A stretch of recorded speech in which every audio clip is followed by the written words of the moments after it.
Untuk cewek-cewek yang lihat ini, cari laki-laki yang bertanggung jawab. Oke, cari Punya yang uang bertanggung banyak, tidak bertanggung jawab sama aja. Sama aja. Semakin kita dewasa itu teman kita semakin dikit. Kok bisa? Orang yang masih pengangguran, Iya. apakah orang tuamu di situ pengusaha atau orang tuamu cuma macul di sawah? Ingat, orang tuamu macul di sawah, kamu jangan pengangguran. Bantu orang tuamu biar menghasilkan. Oke, selamat sore teman-teman sekalian. Di sini saya Siva AS akan mengajak Anda untuk berbincang-bincang terkait untuk di pekerjaan dan juga pengusahaan.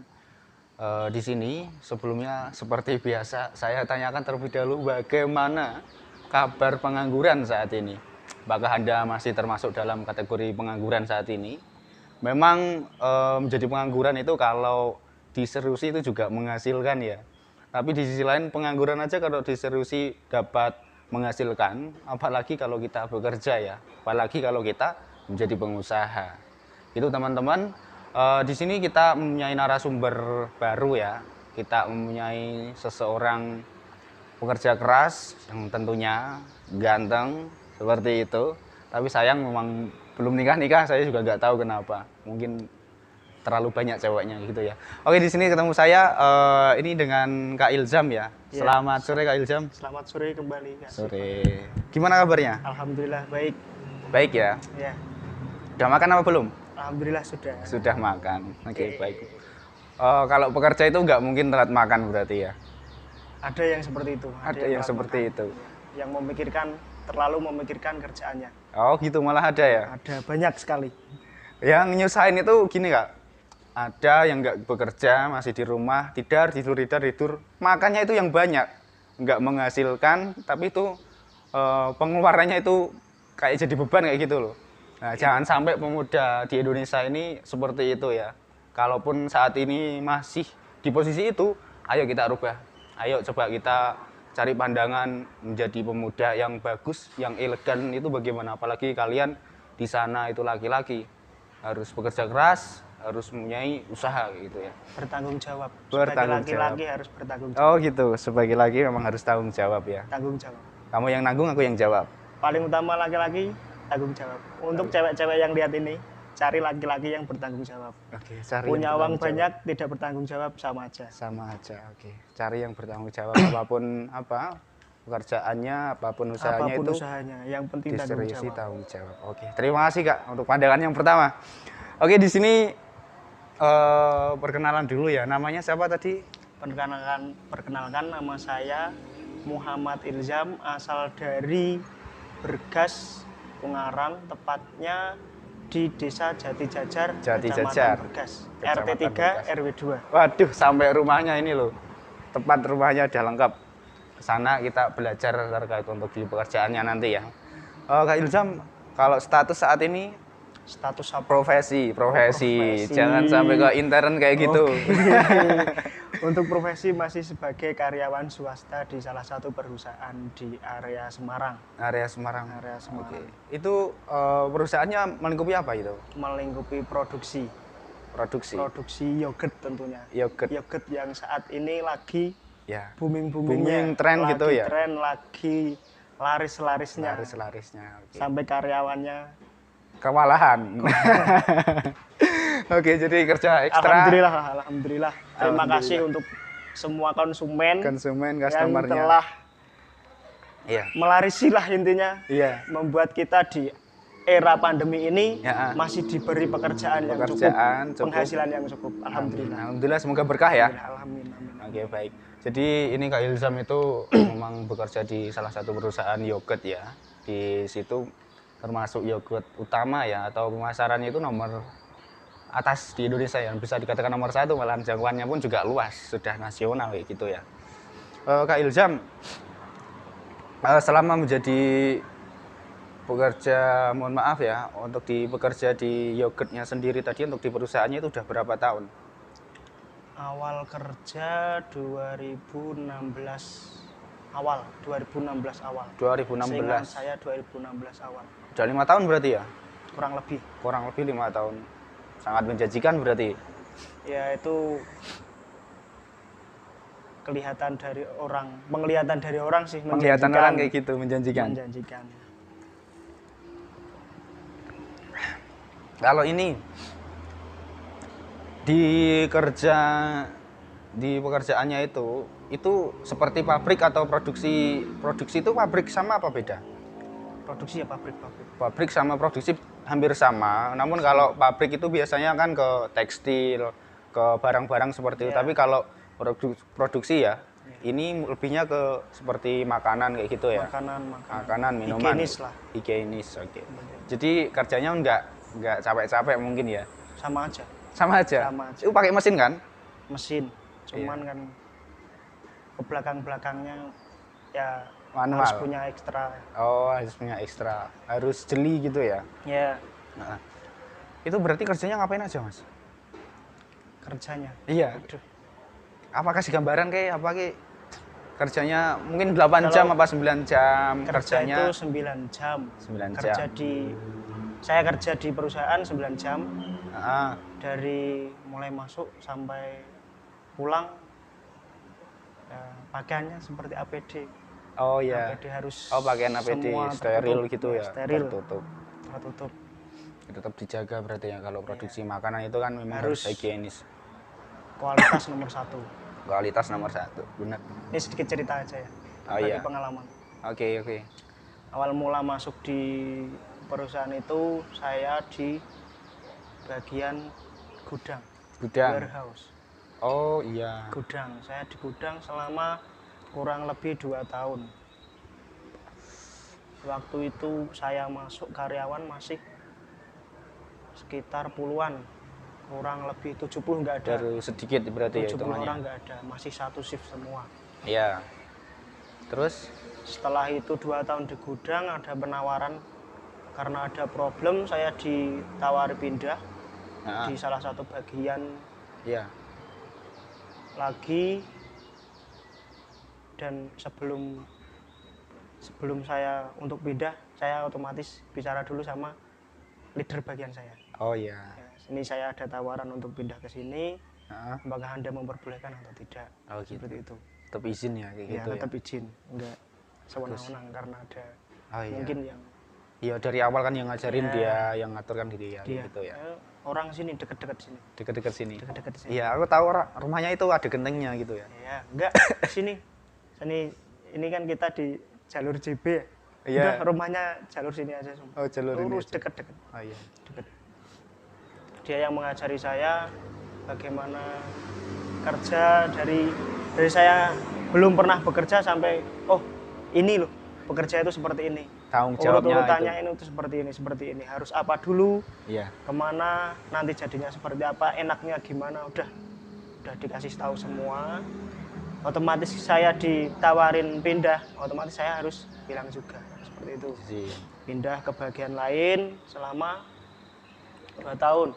2 tahun. 2 tahun juga. 2 tahun. Setelah selesai 2 tahun, ditawarin lagi pindah ke bagian lain lagi, Bagian apa tuh? yang yogurt sekarang ini. Oh iya. Ya, di operator mesin ya. Operatornya. Ya, Aduh, lebih enak ini operator. sama aja mas, Tanggung jawabnya tambah besar tapi ya. tambah besar. Nah, ditawarin di situ karena saya mungkin masih belum pernah megang mesin, Mm-mm. sempat saya tolak. Oke. Saya masih namanya belum pernah megang mesin dan belum Iya. pernah masuk ke ruang produksi.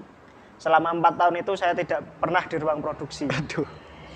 Satu di gudang, satu lagi di gudang atas, cuma ngurusin di bagian stiker. Stiker. Oke. Jadi saya nggak pernah masuk produksi untuk tahu ini prosesnya dari mana itu saya Belum dulu tahu. masih nol banget. Nol ya, nol besar ya. Iya, masih belum tahu apa-apa. Sampai ditawarin akhirnya ada sedikit paksaan dari atasan dan harus Kita butuh ya gitu. ya udah saya jalanin aja seperti itu. Akhirnya sampai sekarang alhamdulillah masih bertahan. Masih bertahan. Sekarang terhitung karyawan, Tetap. bukan Bukan. karyawan di perusahaan tersebut udah semakin banyak. Semakin banyak. Ya, berkat kalian semua. Berkat kalian semua. Ya, seperti itu. Jadi kalau dari awal belajar ya, dari awal belajar pertama lulus dari sekolah selesai, kita belajar dari nol apa yang menjadi tanggung jawab kita, itu apa ya yang menjadi pegangan Kak Ilzam itu gimana? Maksudnya? Jadi maksudnya mau belajar, mau nggak malas-malasan kayak gitu loh. Jadi tetap dipertahankan, bahkan tadi kan sampai diminta untuk menjadi ke tingkatan yang lebih atas, walaupun bukan itu tidak mau, dan itu memang diminta kayak gitu. Hampir ada sedikit pasangan tadi yang disampaikan. Prinsip saya dulu waktu awal masuk kerja itu udah kita kerja, apa yang ada di dalam perusahaan itu sebisa mungkin kita pelajarin semua. Oke. Jadi open minded kita Ya. tetap belajar. Apapun itu, sedikit ilmu, sekecil ilmu apapun kita tetap harus ambil itu. Ambil ya. Pokoknya baik ambil, baik ambil, baik ambil, seperti itu aja. Oh iya. Nggak usah pusing-pusing. Nggak usah pusing-pusing ya. Pokoknya ada ilmu itu, oke ambil, ambil. Soalnya ilmu itu karena pikiran saya dulu kan saya masih bocah lah, Masih lulus bocah. SMA kerja, ketemunya sama orang-orang yang lebih dewasa, orang-orang yang sudah berkeluarga, pengalamannya sudah banyak. Iya. Ketika kita ini loh, kamu jadi orang itu gini-gini loh, jangan sampai kamu ke gini-gini. Mental pun juga ditekan. Mental harus di perusahaan, mental itu utama. Utama ya. Yang penting kerja di perusahaan itu paling enak bisa bodo amat. Udah, prinsip utama bodo amat. Bodo amat. Mau temen ngatain seperti apa, bodo amat. Dengarkan, jangan diurusin. Oke. Dengarkan saja, bodo amat. Kalau sampai diurusin, kamu sendiri yang bakal nggak kuat. Oh iya. Seperti Sampai itu. resign gitu ya. Ya, karena kerja di perusahaan itu pasti ada orang yang ingin menjatuhkan kita. Oh ada gitu. Karena kerja di perusahaan itu pasti ada orang yang ingin menjatuhkan kita. Oh ada gitu ya. Banyak sekali. Apalagi kalau karirnya sedikit melicit, Ya, temannya pasti banyak. orang yang menjelek-jelekan itu Oh, udah iya. biasa. Cuman kita sebagai karyawan mungkin dari teman-teman nanti yang menonton, misal udah ada tingkatannya, entah itu di staff, supervisor atau apa, banyak yang menjelek-jelekan, udah kalau bisa bodo amat, lebih baik bodo amat. Oh ya, yang penting kita tetap jaga Kita tetap jaga, profesionalismenya ya. Tetap kita jaga, kita jalanin kerjaan kita se-enjoy mungkin, Se-enjoy mungkin. seperti itu. Kadang gini loh Kak, saya ada menemui beberapa pekerja ya, terkait pekerja dulu. Ini saya tuh kerja di sini kayak nggak niat, dalam artian tuh kerjanya keras, mentalnya tertekan terus, pikirannya habis, waktunya habis. Itu gimana ya, kerja itu kayak nggak ikhlas. Jadi kerjanya itu kayak ibarat kayak disiksa, kayak di neraka dan lain sebagainya. Tetap bertahan karena memang masih membutuhkan uang kan gitu dari situ, dan mencari pekerjaan juga susah.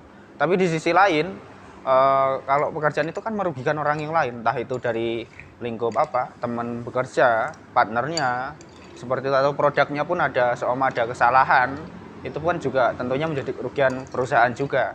Nah, gimana sih kalau cara kita menikmati pekerjaan kita dengan ikhlas seperti itu gimana? Kemarin waktu lebaran kemarin nih, Ya. saya bersama pemuda-pemuda di kampung. Emang setiap tahunnya dari pemuda-pemuda di kampung itu mengadakan yang namanya sowan ke beberapa tokoh agama, Pak Oke. Kiai lah bisa dikatakan seperti itu. Dan dari situ kan dapat sedikit ilmu yang diberikan untuk kita sebagai pegangan hidup. Dalam prinsip yang saya tangkap kemarin, dalam bekerja itu nggak usah mikirin kita capek, teman kita seperti apa, kita perusahaan kepada kita seperti apa, itu nggak usah dipikirin. Oke. Kalau udah kamu niat kerja, udah kerja. Misalkan teman kamu pun apa ya, misal diajak kerjasama sulit, Nah, kan banyak seperti itu, kerjasama sulit, udah bisa mungkin kamu bisa lakukan sendiri, lakukan dari rumah, pokoknya niat kerja aja. oke. Masalah nanti ke belakang nggak usah dipikirin dulu, yang penting kita berangkat kerja, kita udah niat, kita niatnya baik, pastilah Hasilnya pun hasilnya juga pun baik ya. nggak mungkin kita niat baik hasilnya jelek. Itu ya mungkin banyak beberapa orang yang berpikiran nggak selalu kita berbuat baik akan dibalas baik. Ya emang, Iya, memang kalau ya. dibalas baik sama orang yang kita baikin emang enggak, cuman Enggak. Tuhan tahu sendiri kan. Tahu Seperti membalasnya itu Ya, dengan cara yang lain gitu ya, entah itu Gitu. lewat orang lain dan lain sebagainya. Pasti itu kita harus percaya juga kayak gitu ya teman-teman ya. Oke gitu, sahabat-sahabat pengangguran, apakah kalian masih stay di sini? Tetap tonton di video ini sampai akhir agar kalian juga mengetahui bagaimana kisah-kisah dari seorang pekerja ataupun pengusaha yang menjadi narasumber kita ya. Kita belajar bareng dari mereka. Semoga nanti kita mendapatkan ilmu dan juga acuan dalam mencari pekerjaan, dalam menentukan apa usaha yang akan kita jalani nantinya. Seperti itu ya. Oke, Elzam, terus